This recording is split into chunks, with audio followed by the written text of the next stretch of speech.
بسم الله الحمد لله اللهم صل على سيدنا محمد. السلام عليكم ورحمة الله وبركاته. ما شاء الله maanta waxaan sameysanaynaa afur iska baasta iyo ukun kaaliska arag 5 daqiiqo aad ku sameysanaysiin insha Allah way la arki doontiin kulli wax kasta yani muuqaalka ka dareemaysiin kullama muuqaalka u gaaban yahay adigana ku anfaca insha Allah anigana yani kuma caajisi adigana kuma caajisisid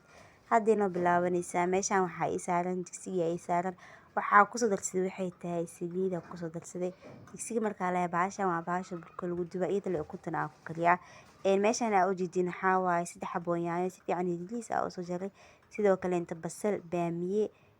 kamsar basbaas iyo toon intaas ay ka kooban tahay qudaartana kulli waa ku soo daray waxba kama reebin ukuntana waa labadan xabo waaye waa jibinina ma sha Allah alaabtana la waxay inay dibka u sii daayo waxa ku soo daray hal xabo barbarooni ah ayaga dhan waxa rabaa inay karaan fahmino alxamdulillah daa'iman wa abadan si fiican rabaa insha Allah inay karaan waxa ku darsaday cusbada xitaa saas uma badno insha Allah ukuntin waa qasanayna ukunti waa tara kaaliska arag ma sha Allah caadi maahan kali laab ukunti si fiican u qasayna insha Allah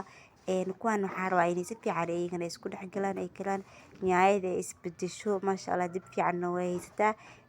hadda waa kaasa ukunti ma sha Allah saan ku soo baxday aad iyo aad u qasooya baalkan caadi maana sigan yani waxa waa stiliji waaye wax ku dhibaa labada gacmood uu qasaa maan hal gacan kaliya ku qasi kartaa wayna ku kicinaysaa yani ukunta ma sha Allah hadan waxa sameysanaynaa waa ku darsanayna insha Allah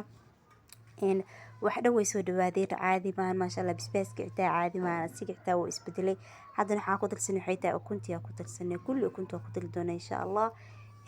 kadib ma sha Allah ukunta wax dhan kale soo marayaan sa u jeedinbo qudaartii dhexdeeda ka gashay maxaa sameynayna isku dhex qasaynaa alxamdulillah ya Allah diiqa agteeda ka qaylinoy markii nabi sallallahu alayhi wasallam wuxuu dhahay xilligu diiqa qaylina waxa dhaadin alxamdulillah ilaahina ducada naga aqbalo ma sha Allah si fiican isku dhex qasaynaa wax yar kadib hadana ma sha Allah si ku soo baxdo arkina insha Allah waxay noqon doontaa ukun aan laga sheekay gelin insha Allah isbedelkeeda ما شاء الله وكنت أدا أوجد إنساني سو نقطة ما شاء الله يعني مركز تكامل الوادمين واحدة كتب أرنتي أنا أشكو كناي نقف قصة سميسن كلا ما شاء الله واحد إسكا ألعبتنا على سميستو قبل ما شاء الله تبارك الله سحور تسميسن كرتا أفريقيا سميسن كرتا حدا ما كان باس دي موسكي نسلر كيلينتي وحيدا دق يا الحمد لله ما شاء الله ألعبتنا على قصة طولهم meel kasta joogtiin nabadii caafimaad idin rajeynaa gacanta Allah ku barakeeyo subscribe like mahadsanid